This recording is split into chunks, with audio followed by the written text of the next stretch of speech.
Dans un nouvel épisode dramatique de la situation actuelle en Ukraine, nous assistons à un tournant complet de l'ordre des choses.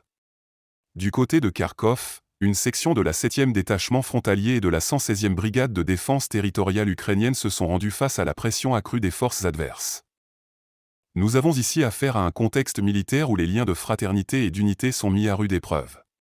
Les informations recueillies sur le terrain révèlent une réalité brutale à Volchansk, où leurs unités sont en déroute.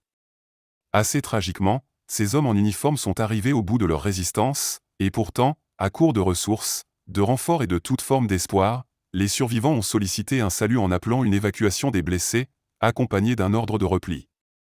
Ces cris de désespoir ont été rencontrés par un silence assourdissant et un refus sans appel de leur commandement.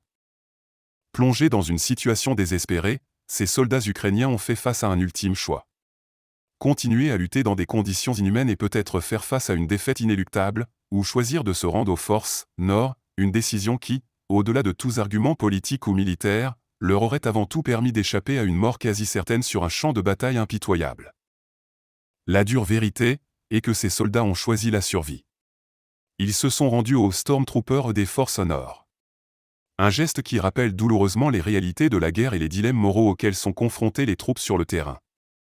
Des hommes ordinaires, pris dans les rouleaux compresseurs de la géopolitique et du feu des hostilités, qui cherchent simplement à survivre. Ce scénario, répandu sur les lignes de front, est une illustration tragique de l'abandon de l'homme par l'homme, mais surtout de l'échec manifeste de la guerre. Ces guerriers qui se rendent ne constituent pas une anomalie. Ils symbolisent le coût humain de la guerre, une réalité souvent occultée par la rhétorique et la dynamique politique.